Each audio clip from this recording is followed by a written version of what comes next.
Hello, thanks for joining us. I'm Scott Smith. And I'm Jane Kim. On Park Update this week, the Metro Green Line extension takes some small steps forward. The Twin Cities Film Festival rolls out the red carpet. A variety of spooktacular events abound in the park. These stories and more just ahead on the update.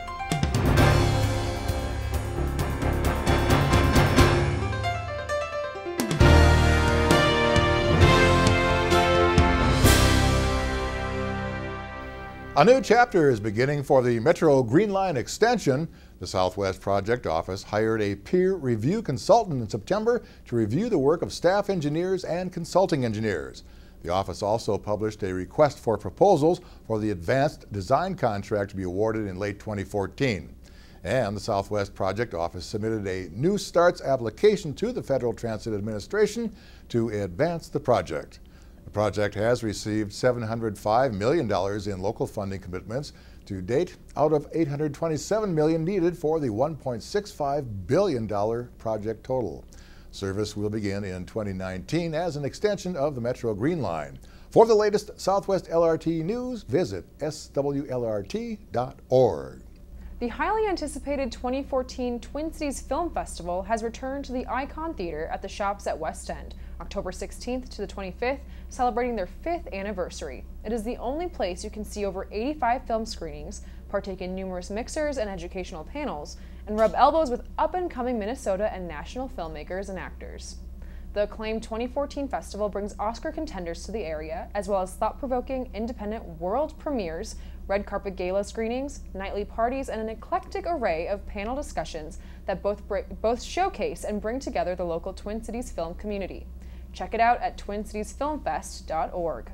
While you're at the theater, you'll want to take in the St. Louis Park Friends of the Arts 100 Hands Community Creative Mosaic, recently installed in the Showplace Icon Theater upper atrium. You may have seen garbage carts with brown lids popping up around the city over the past year. Well, those are actually for the organic waste program the city offers. Any resident who has city garbage service can participate. Instead of throwing away food waste and other compostable materials such as food soiled paper, you put it into a city-provided compostable bag, tie it, and place it in the city-provided cart to be picked up each week. The cost is just $40 per year. Many residents participating in the program have noticed a dramatic decrease in their garbage collection, allowing them to downsize their garbage service size. You may sign up by calling utility billing at 952-924-2111 or filling out the online form at stlouispark.org/organic-waste.html. More and more city services are available to you online. Program registration, e-permits, citizen notifications, and so much more. You can go online to pay your utility bill by simply going to stlouispark.org, click on the Online Services tab, then click on Pay Utility Bill. Using online city services can save you time and a trip to City Hall. The free residential brush drop-off site will close for the season on October 19th. You may bring any size woody debris, branches, and logs, including storm-damaged tree debris, to the drop-off site. That's at 2501 Edgewood Avenue South, near the intersection of Cedar Lake Road and Colorado Avenue. The remaining hours of operation are Saturday, 7 a.m. to 3 p.m., and on Sunday from noon to 4. If you have questions, call Public Works at 952-924-2562. The St. Louis Park Police Department welcomed 2 new officers to the city. Patrol Officer Derek and Samday and Patrol Officer Tyler Berg were sworn in at City Hall by City Clerk Nancy Stroth on Monday, October 13th. Congratulations to Officer and Samday and Berg. Need to get stuff fixed? Report potholes, streetlight outages, and more to My St. Louis Park. City services at your fingertips 24 hours a day, 365 days a year. Visit mystlouispark.org today for details, or search My St. Louis Park in the iTunes or Android store to download the free app. The bagster removal procedure is available to St. Louis Park residents who wish to dispose of any items with the city's help. Park TV sat down with Property Maintenance Inspector Manny Camelon to talk about the program. The Baxter program was in lieu of having the hard dumpsters that we see at a construction site. They decided to come up, Waste Management came up with these, I call them soft bag dumpsters. They hold just as much. They're very strong. They'll take concrete, brick, just about anything you can put into them. And they're sold through the hardware stores typically. So once a homeowner buys them, brings them home, fills them up, they are to call Waste Management, and then they pay depending on the type of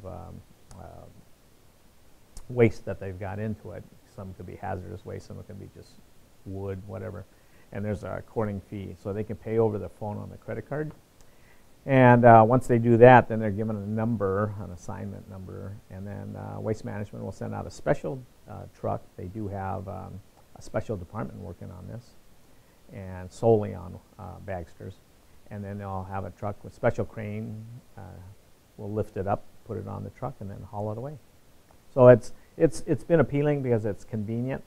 The initial price is cheap. Sometimes people forget that there's that other end cost, which can get $200 or $300. And some of them were even buried under the snowbanks, and nobody knew if they were there until the snow melted. By then, I was getting a lot of complaints, and I said, "Whoa, whoa, whoa!" Well, I didn't know they were there, but I'll jump on it right away. So we took care of them. So this year, we want to try to be a little more proactive, and we want this to be a reminder to people that the snow is coming. Knock on wood, it hasn't come yet, but we want you to call and get those bags collected. Schedule for your collections pickup online at thebagster.com or by phone at 1-877-789-2247. It's time to vote in St. Louis Park Magazine's Best of Annual Reader's Choice Survey. Don't miss your chance to vote for your favorite shops, restaurants, people, hotspots, and much more. Take a look at this year's voting rules, guidelines, and the full list of categories at slpmag.com. Votes will be accepted through November 15th. And speaking of voting, absentee voting is now underway at City Hall. Any eligible voter may vote by absentee ballot for the state general election November 4th. Vote absentee at City Hall Monday through Friday, 8 a.m. to 4:30 p.m., plus extended hours Saturday, November 1st from 9 a.m. to 3 p.m. and on Monday, November 3rd from 8 a.m. to 5 p.m. Just ahead, Jane has events for the young and young at heart on Generation.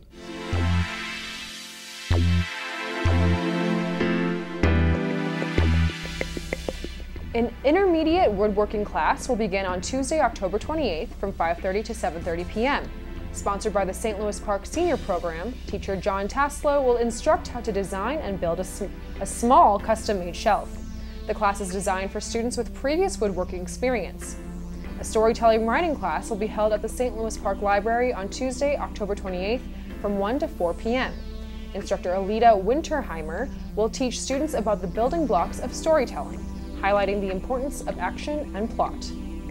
An informational class on Medicare will be held on Wednesday, November 5th from 6:30 to 9 p.m. at the Lenox Community Center.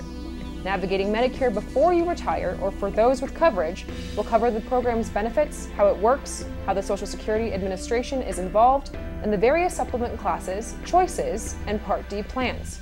For more information on any of these classes and to register, call 952-928-6444.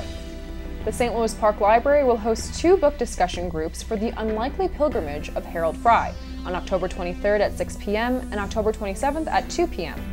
The Unlikely Pilgrimage of Harold Fry by Rachel Joyce is a poignant story of an unpretentious man's long walk to see an old friend. The book is the main selection for Bookmark in the Park.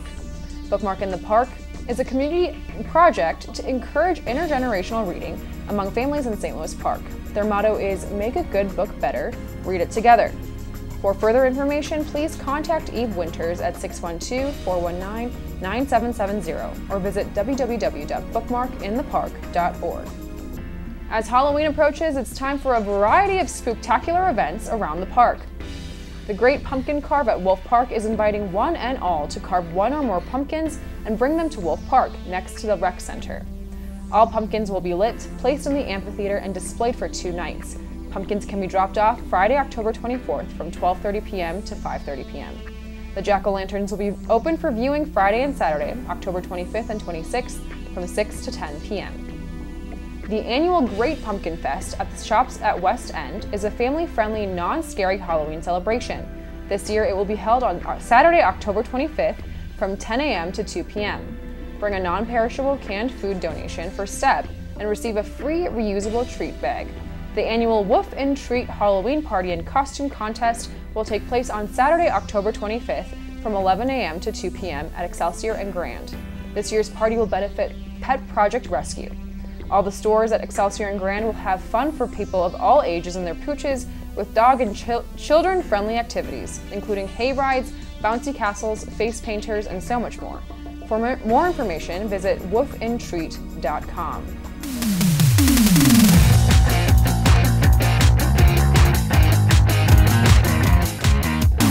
St. Louis Park football team had their final home game on Friday night, defeating the St. Paul Como Park Hawks 44-34. It was senior night, and senior Xavier Lawson had an outstanding last game in the St. Louis Park Stadium.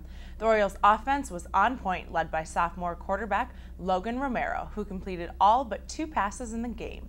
The Orioles will finish their season on Wednesday against the 1-5 Bloomington Kennedy Eagles. Benilde St. Margaret's football team had a great win against an aggressive Bloomington Jefferson team. The Red Knights started off slow with a safety against them and down 2 touchdowns going into the half. Nate Berry rushed for the total of 224 yards with 3 touchdowns. Benilde will finish the regular season at home on Wednesday against the 0-6 Richfield Spartans. Soccer in the park is still hot for the Orioles boys team. They beat Minneapolis South in round 2 of the Section 6AA playoffs 2-1. They'll compete against Wayzata on Tuesday, October 14th in the final section tournament game. The St. Louis Park girls soccer team's season came to a close last week when they lost to Minnetonka 2-0. That's your park update. Sports Break, I'm Katya Dragotis. The Rec Minute is up next. Hi, I'm Lisa Abernathy with your Rec Minute. We're going pumpkin crazy this October with the St. Louis Park Great Pumpkin Carve event at Wolf Park. Imagine the amphitheater lit up with nothing but glowing pumpkins. To do this, we need your help. Everyone is invited to carve a pumpkin, or 2 or 3, and bring them to Wolf Park, located next to the Rec Center on Friday, October 24th from 12:30 to 5:30 p.m. They will be lit and displayed that Friday and Saturday evening from 6 p.m. to 10 p.m. No fee is required, just your creativity and pumpkins to add to this great Halloween display. We're also thinking Halloween inside the Rec Center, getting ready for the Little Goblin Bash for ages 3 to 9 on Friday, October 24th from 6:30 to 8 p.m. The Rec Center will become Halloween Central with fun music, games, and yummy Halloween treats provided by Byerly's. Registered participants also get to pick out a pumpkin to take home from our Aquatic Park Pumpkin Patch. Cost is $2 per child. Registration is limited and required, so sign up today. Well, that's it for this week's Park Update. Thank you for watching. Now be sure you take some time to get out there and experience life in the park.